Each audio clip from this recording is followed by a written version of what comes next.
Welcome to the Property Corner with myself, Rowan Alexander.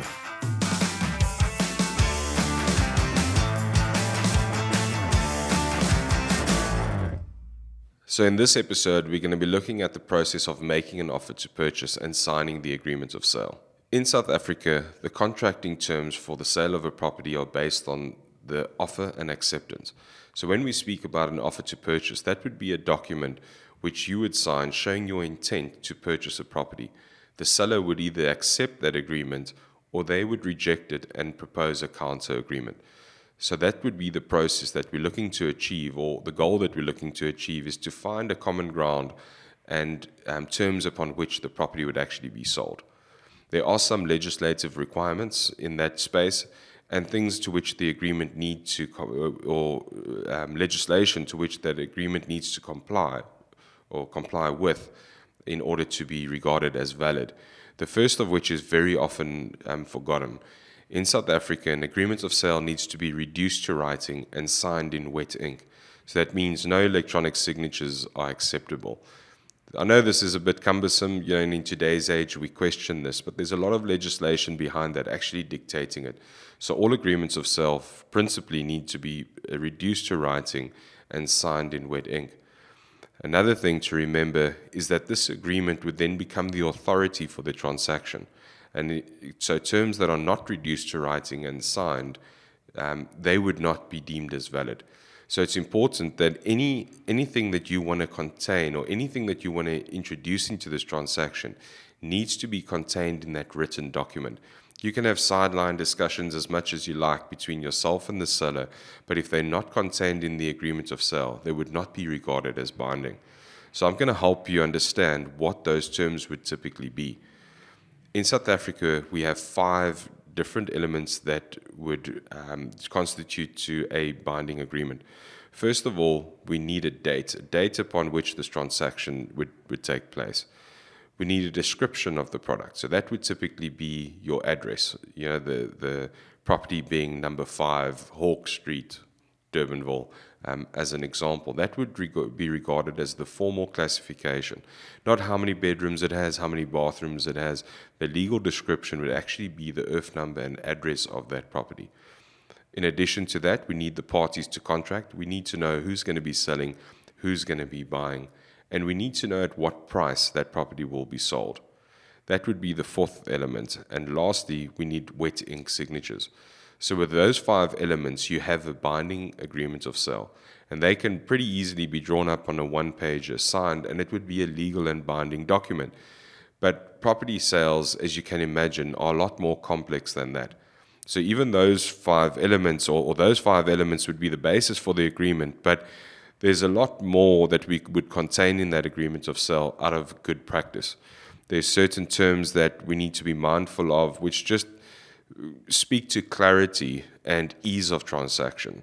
But then there's also certain conditions which we would like to impose to make the agreement possible. So first off, if I can give you some tips into things that you would expect to see in this agreement, which would be there for clarity and for the ease of process, would be things like occupation dates. So we've heard people speak, or you might have heard people speak about occupation date and occupational rent. Occupation date would be the date upon which you actually move into the property. Registration date would be the date upon which you become the legal owner. That title is actually transferred into your name. Now, under most circumstances, we would like that process to be simultaneous. On the day of registration, you get the key and you move in. But there would be conditions, and there may be conditions which dictate that those 2 dates don't necessarily align. The seller may request to stay an extra week or 2 or month in the property, or you as the purchaser may request to move in early into the property. If this is the case, that needs to be clearly documented in the agreement of sale, because that occupation actually brings about a certain amount of responsibility. So occupation date and a registration date, while we want them always to be simultaneous, there may be circumstances where they aren't. So when you see those terms in your agreements of sale, be sure that you understand that process and the difference between the 2 of them. Your agent will be helpful in explaining that to you even further. So other commonly covered topics that you would see in this agreement of sale would be things like fixtures and fittings. You're buying a house in which someone is living, and you need to differentiate between what's staying and what's going.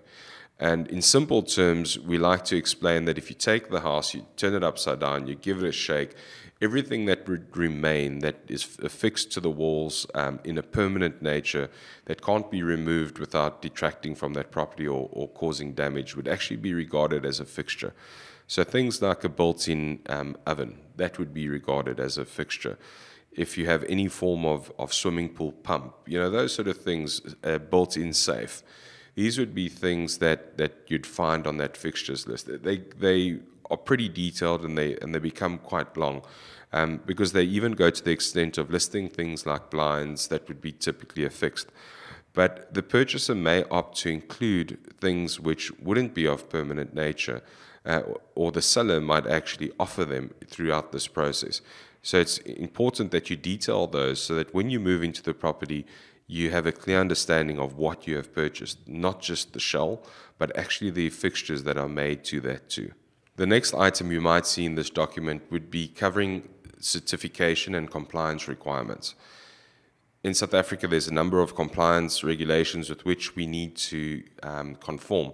So in the Western Cape, we have things like a water certificate or plumbing certificate, beetle inspections, electric fence certificates, certificates of compliance for your electrical work, for gas. These are all installations in the property that need to be checked prior to transfer. It's important that you understand that this is a compliance-based inspection and not necessarily an inspection based on good standing or good working order. So it's a predefined list which would be checked by the official who is instructed to actually do that compliance. And there will be a very rigid list of which they would work to ensure that the property is compliant. That responsibility lies with the seller, and they need to ensure that the property is compliant prior to transfer. But again, very often I see that these things are misunderstood, and purchasers expect that, or they misunderstand that these certificates, they deem them to be certificates of good standing or certificates of the property being in good working order. They are not. They simply check compliance. To give you examples of these sort of things would be something like a leaking tap, okay, or a leaking toilet, maybe the easy example to understand. Your compliance certificate only looks at the supply and the loss of supply. The rationale behind it is that we want to ensure, the regulation wants to ensure that no water is wasted in the supply. So if you have a tap that you open and close and it's functioning, that would pass compliance. But if the tap was rusty and loose, it wouldn't necessarily be a compliance issue because the tap's not leaking any water. So very often we see purchasers thinking that the compliance certificate would actually resolve an issue like that. The same one that's easy to understand is something like a toilet. If your toilet is leaking water continuously or intermittently, but it's the clean water that actually affects the flush, that would be regarded as a compliance issue. But if the bowl of the toilet is leaking, the wastewater is leaking, that would not necessarily be covered by your compliance certificate. So it's important to understand there again what these sort of compliance certificates would cover, and you can very easily educate yourself by doing a quick search online as to what certificates would typically be included in your agreement of sale and what they would actually cover and what not. Another topic that's important to understand is this concept of offer and acceptance. In every agreement of sale, you will see an acceptance period. The reason for that is you are making an offer to a seller for his consideration or her consideration to accept. The terms that you've proposed could either be accepted as they are, or they could be rejected and provided with a counter offer. But your agreement of sale or your offer to purchase needs an expiry date. It needs a date by which that offer needs to be accepted, or else it would lapse. And that's calling for the counter signature and acceptance by the seller of the property. Very often this particular clause is used as a negotiating tactic, whereby a short period of time is given in order to try and close a transaction, or an extended period of time is given in order to work to conclude the working out of the agreement of sale. Seller may not be here, they may be abroad, and you may need to, for some reason, give an extended period of time for acceptance and consideration. Alternatively, you may be able to conclude that transaction very quickly. This would be a very strong negotiating tool, but should not be misused. I wouldn't encourage that you actually do use it to force hand, but rather to ensure that the agreement of sale is wrapped up quickly. Once you have signed that offer to purchase, it is binding upon acceptance by the seller, and you cannot revoke that offer that you have made before the expiry date or the expiry time of that offer. So be mindful that you can't go around making a number of offers and hoping that someone accepts. If multiple offers are accepted, you will be bound to each of those agreements. Your offer to purchase becomes your agreement of sale. It starts off as an offer to purchase signed by the purchaser on terms which he proposes. The seller then accepts that, and through that acceptance, the offer to purchase goes from an offer to an actual agreement of sale. And that transition is effected upon the final acceptance by the seller. The next category would look at things which you may want to introduce to the agreement of sale as a condition, a suspensive condition. Suspensive conditions are conditions within that agreement of sale that actually suspend the outworking of that agreement until they are met. They would have a duration within which they could be met, and if that suspensive condition is not fulfilled by the said time, the offer to purchase and the agreement of sale would simply lapse. So something that we've already discussed and seen is the acceptance by the seller. That's a condition which, if the seller does not accept within the time frame stipulated, the agreement would lapse. Now, similarly, you may want to introduce the sale of your existing home or the application for mortgage finance as a suspensive condition into the agreement of sale. When you do that, it would be good practice to stipulate what needs to be achieved and within which period of time. A mortgage bond is the easiest example to explain, where you may stipulate that you need to apply for a 100% bond, and you would do so within 30 days. If that bond is not approved within 30 days, the agreement would lapse and be of no force in effect. It would be an automatic lapsing and expiry of the agreement of sale due to non-performance of the suspensive condition. Another example of that would be where you actually introduce the sale of your existing home, and you make your agreement of sale and your offer to purchase subject to you selling your home within a said period of time. These dates could typically range from 30 days to 90 days, and brings us to the next point that all of these conditions are negotiable.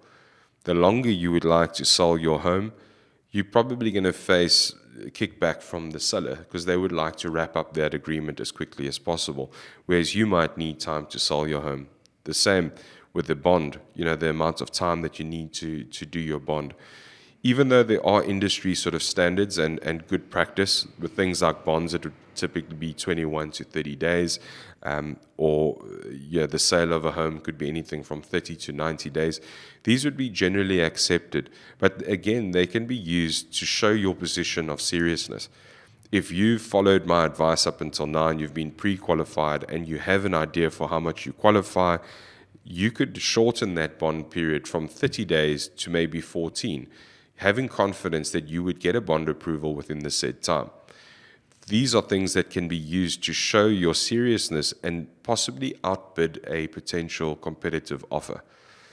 Because the agreements of sale and considerations from the seller's side would not always only be price. There may be other terms in the agreement of sale which are more favorable to him or to her when comparing two different agreements of sale. If I was to present an agreement of sale to a seller where they both have the same terms with regards to price, I very often revert to looking at things like occupation, registration dates, the suspensive conditions contained within the agreement, the amount of time allowed for those, and the further conditions in terms of fixtures and things like that, which may add to the decision making.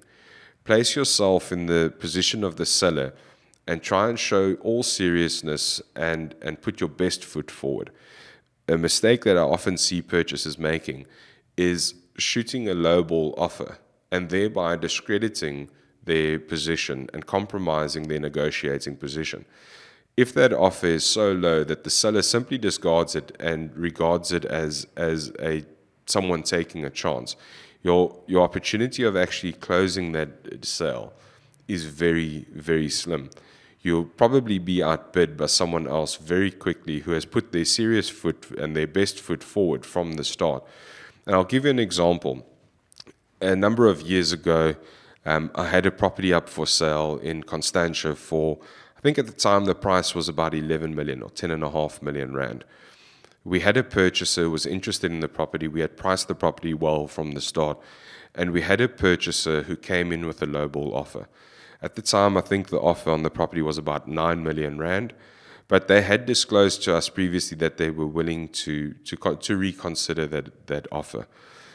We had instruction from the seller up front, and we knew sort of where that threshold would be, what they would accept, and we knew that the lowball offer was below that. We communicated that to the purchaser up front, but they were insistent upon following the tactic of a lowball offer with a hope to sort of split the difference at some point in time and find a common ground.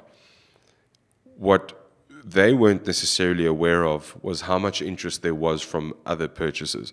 At the time of writing the agreement of sale, there was no interest from anybody else, but they made the offer to purchase with a low price and an extended period of time for the seller to accept. Upon receipt of that agreement or that offer, we took it straight to the seller, who was infuriated, to say the least, by the lowball offer, and sort of said he would not proceed. We hung on to that offer because we knew that there was a period for acceptance, and we started engaging with the purchaser as to maybe revising and revisiting their offer. We made recommendations as to where we believed would be areas that we need to improve upon, and gave him some thought to reconsider his offer. In the meantime, we received a call from a second purchaser who was serious about the property, saw the value, and made an offer within 500,000 rand of the asking price.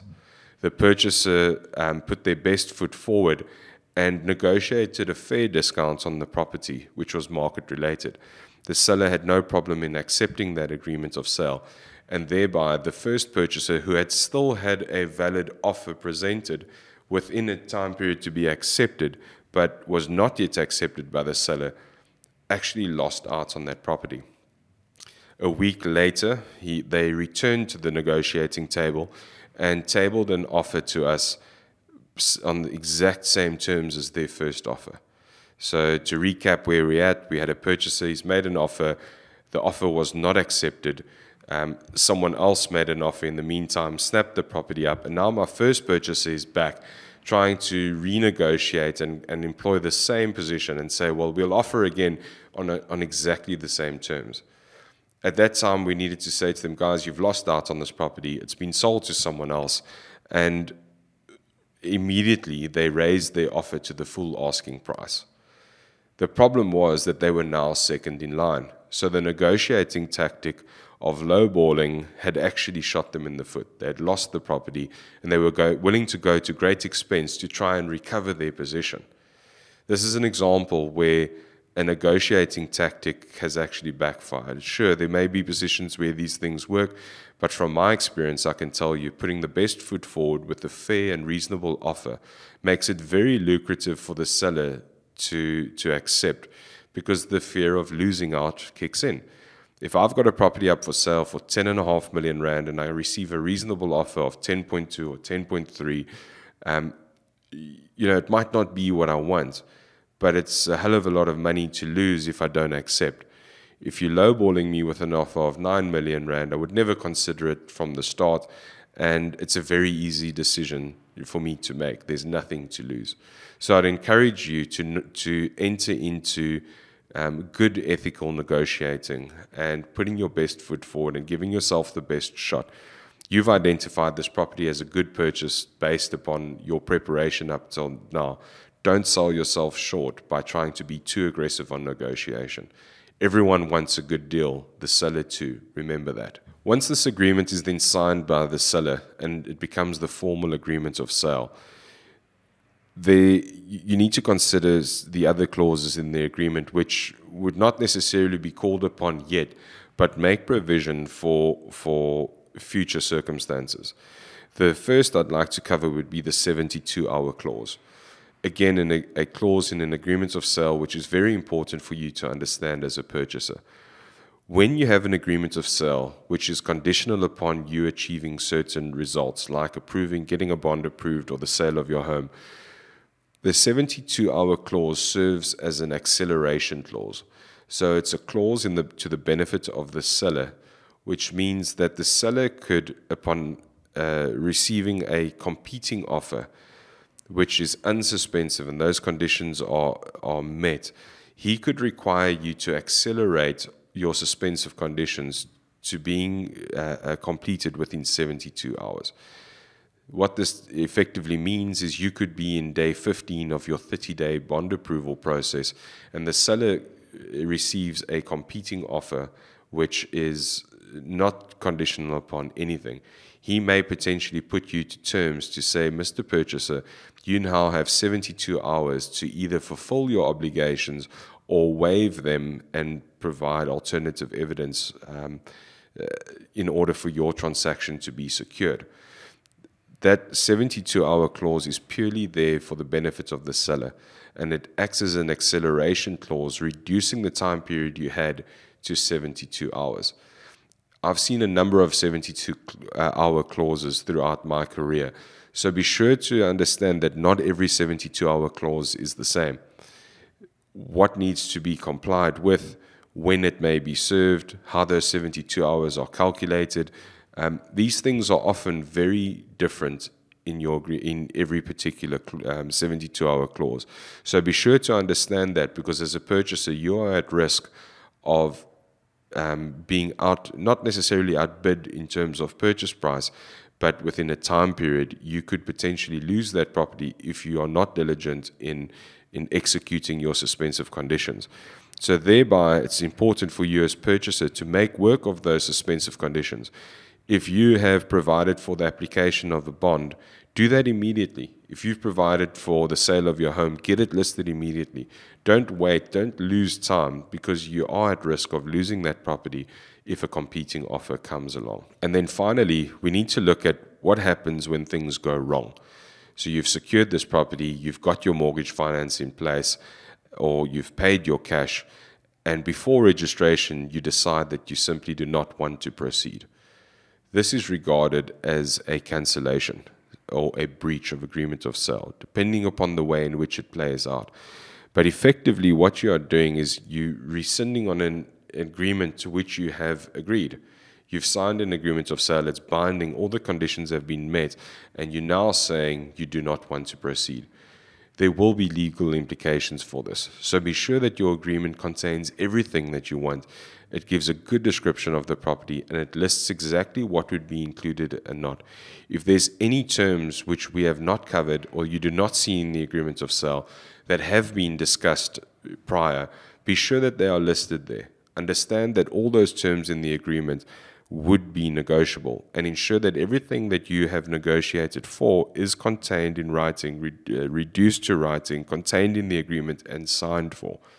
Again, as I mentioned at the start of this episode, if they are not reduced to writing, they would not be binding, and they would serve no purpose in the court of law. So there are ways to actually cancel this agreement of sale, but that would be a formal cancellation whereby you request cancellation and the seller actually accepts that cancellation. There could be terms coupled to that, and you may incur costs. You may incur costs of agent fees. You may incur costs of wasted costs for the transferring attorneys. There may be commissions due to a bond consultant.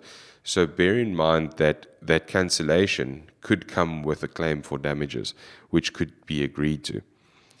If you decide to simply not comply, it would be regarded as a breach, whereby you are not fulfilling your obligations in terms of this agreement of sale, and that could lead to serious litigation.